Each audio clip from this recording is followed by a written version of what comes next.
terluka. Dua bayangan berkelebat masuk ke dalam keraton. Mereka adalah Raden Haryo Balewot dan putranya Pangeran Sekar Tanjung. Raden Balewot membisikkan perintah agar mereka mencari Putri Wuwu dan menemukan Raden Ngangsar. Di saat semua perhatian tertuju kepada pertarungan Raden Kuning dan Empu Sanca di luar keraton, keduanya memanfaatkan keadaan itu untuk mencari dan menyelamatkan Putri Wuwu dan Raden Ngangsar. Berdasarkan laporan telik sandi yang disusupkan Senopati Gelagahwatu, Putri Wuwu ditahan di lingkungan perumahan Abdi Dalem, Yang Mulia, jelas Pangeran Sekar Tanjung. Jika benar begitu, ayo kita bergegas menjemputnya. Raden Balewot memberikan perintah. Keduanya kembali menggunakan ilmu meringankan tubuh untuk masuk mencari keberadaan Putri Wuwu. Pangeran Sekar Tanjung mencari sepupunya itu dengan menuju ke sebuah regol yang biasanya digunakan untuk tempat berlatih prajurit Tuban. Tak nampak penjagaan di sana. Para prajurit pendukung Pangeran Sentapa tak nampak di sana karena telah dikalahkan. Senopati Gelagahwatu dan Sokalulung yang menjadi pimpinan prajurit khusus Keraton Tuban dengan mudah melumpuhkan prajurit pengkhianat. Melihat prajuritnya dengan mudah dikalahkan, Pangeran Sentapa menghilang.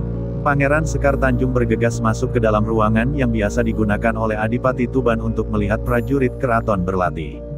Ruangan itu cukup besar dan menurut perkiraannya di sanalah sepupunya itu disekap. Sayup-sayup didengarnya ada suara orang bertanding yang berasal dari dalam ruangan. Suara pintu menderit ketika Pangeran Sekar Tanjung membukanya dari luar. Ruangan itu tidak terkunci. Ia terkejut ketika dilihatnya di dalam ruangan Pangeran Sentapa tengah kewalahan menghadapi serangan Putri Wuwu. Tak ingin melihat pertandingan itu berlangsung lama, Pangeran Sekar Tanjung segera melompat menyerang Pangeran Sentapa. Dengan mudah tendangannya mampir di dada lawan dan membuatnya terpental menabrak dinding. Tak kusangka engkau yang begitu penurut dan seperti tak berminat dengan seni bela diri ternyata diam-diam menaruh ambisi atas kekuasaan. Betapa sedihnya mendiang ayahmu jika ia tahu bahwa anaknya tak lebih adalah pecundang yang hanya mampu menjadi pengkhianat Keraton Tuban. Raden Balewot dengan sedih memandang keponakan jauhnya itu. Maafkan saya, Yang Mulia. Saya terpengaruh bujuk rayu Empu Bengawan Sanca. Suara Pangeran Sentapa terdengar parau. Jangan dengarkan omongan manisnya, Yang Mulia. Baru saja ia hendak memperkosa aku. Otaknya telah rusak dicuci oleh gurunya Bengawan Sanca itu. Putri Wuwu memperingatkan pamannya. Baiklah, tahan dia. Jebloskan ia ke kerangkeng. Raden Balewot memberi perintah tegas. Mendengar ia akan diadili, Pangeran Sentapa tiba-tiba melompat berdiri dan menghunus kerisnya. Alih-alih ia menyerang Pangeran Sekar Tanjung yang ada di hadapannya, Pangeran Sentapa malah menghujamkan keris itu ke tubuhnya sendiri. Ia jatuh terlentang bergelimang darah. Raden Balewot segera menghampirinya dan memeriksa keadaan Pangeran Sentapa. Sekali lagi maafkan saya, Yang Mulia. Hanya dengan cara ini saya bisa menjaga kewibawaan Yang Mulia di hadapan prajurit dan keluarga keraton. Pangeran Sentapa kemudian menghembuskan nafasnya yang terakhir. Hei, di mana adikku? Pangeran ngerasa disekap. Pertanyaan Pangeran Sekar Tanjung tak lagi sempat dijawab olehnya. Raden Balewot menutup kedua mata Pangeran Sentapa yang mendelik. Ketiganya kemudian bergegas menuju tempat di mana Raden Kuning dan Empu Bengawan Sanca tengah mengadu nyawa. Kedua orang sakti itu masih duduk bersila dengan kedua tangan saling menempel. Semburan asap beracun dari Empu Sanca sepintas seperti mengenai wajah Raden Kuning. Tetapi aura tenaga semesta dan tenaga sembilan yang kini menyatu itu ternyata mengeluarkan cahaya kekuning-kuningan. Berkat cahaya itulah, asap beracun yang dilontarkan Empu Sanca tak berhasil menyentuh kulit wajah Raden Kuning. Warna kuning itu seperti menjadi tameng bagi Raden Kuning untuk menahan serangan asap beracun. Kedua tenaga dalam mereka saling berupaya mempengaruhi dan menekan satu sama lain. Dalam hal penguasaan tenaga dalam rupanya keduanya berimbang. Sungguh pesat kemajuan Raden Kuning setelah ia terjebak dalam Gua Sembilan. Sementara Empu Bengawan Sanca yang telah mendapat gemblengan batin dan petunjuk dari Eyang Kiai, banyak mengalami peningkatan dalam hal kekuatan batin. Menghadapi jurus pamungkas Raden Kuning, Empu Bengawan Sanca akhirnya mengeluarkan kekuatan batinnya. Tiba di tempat itu muncul banyak sekali sosok Empu Bengawan Sanca. Raden Kuning saat itu dikepung oleh belasan sosok Empu Bengawan Sanca yang kemudian menyerang dirinya dengan cara menempelkan kedua tangannya di tubuh Raden Kuning. Raden Balewot yang baru tiba di lokasi pertarungan seketika menahan nafas. Jika Raden Kuning tak mampu melawan Empu Sanca, dirinya khawatir orang sakti dari India itu akan kembali menyerang Keraton Tuban. Namun dirinya agak lega ketika dilihatnya Raden Kuning juga ternyata melakukan hal serupa. Tak ingin diperdaya oleh serangan batin lawannya, Raden Kuning mengeluarkan jurus mantra genggam. Meskipun belum pernah melatih jurus itu, namun dirinya ingat setiap detail petunjuk melatih jurus itu karena pada saat istrinya Putri Cala berlatih, Raden Kuninglah yang memberi petunjuk. Belasan bayangan tubuh Raden Kuning itu kemudian melakukan hal serupa. Mereka menyerang tubuh Empu Sanca dengan cara yang sama. Melihat lawannya tak terpengaruh bahkan dapat mengeluarkan kekuatan batin serupa, Empu Sanca kemudian menghentikan penggunaan kekuatan batinnya.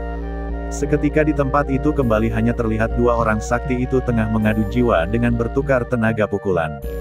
Dari kepala Empu Sanca terlihat hal aneh kembali. Sorban yang dipakainya tiba-tiba berubah menjadi sekumpulan ular yang mendesis-desis mencoba menyerang Raden Kuning dari jarak dekat. Berbarengan dengan itu, tiba-tiba pukulan tenaga dalamnya meningkat tajam. Raden Kuning terkejut kaget. Di saat ia lengah karena terpengaruh ular di kepala Empu Sanca, tenaga pukulan lawan kembali dirasakannya bertambah hebat. Apa yang dialami Raden Kuning saat itu adalah pengaruh dari kekuatan batin Empu Sanca. Ular-ular sanca yang bergelantungan di kepala Empu Sanca adalah pengalih perhatian saja. Di saat lawan terpengaruh dan lengah, tenaga pukulannya menekan Raden Kuning. Raden Kuning akhirnya mengambil keputusan nekat. Ia terlihat ingin segera menyudahi perlawanan musuh. Ada satu gerakan sebagai kunci jurus pamungkas Manut Gusti yang belum dikeluarkannya. Saat ini adalah waktunya untuk memberikan kejutan untuk lawan. Raden Kuning kemudian melipat 4 jarinya dan hanya menyisakan kedua jari telunjuknya menempel di tangan lawan. Ia kemudian mendorong sekuat tenaga ke depan, lalu kepalanya ditolehkan ke sebelah kanan dan ke kiri. Akibatnya sungguh luar biasa. Tenaga dalamnya mampu mendorong tenaga lawan sehingga lawannya terpental ke belakang. Engkau telah kalah, Cupat. Menyerahlah. Raden Kuning akhirnya bicara. Jangan engkau besar kepala Raden Kuning. Engkaulah yang telah kalah. Empu Bengawan Sanca tiba-tiba melompat bangkit dari duduknya. Pada saat bersamaan, Raden Kuning yang telah dalam posisi berdiri terhuyung ke belakang. Ia muntah darah berwarna kehitaman. Baba, bagaimana caramu dapat melukaiku? Raden Kuning bertanya heran. Pada saat engkau memukulku dengan pukulan terakhir tadi, aku terdorong ke belakang karena berhasil membalikkan tenagamu sendiri. Tubuhku saat itu hanya berperan sebagai perantara saja. Sengaja aku memancingmu agar engkau menyerang.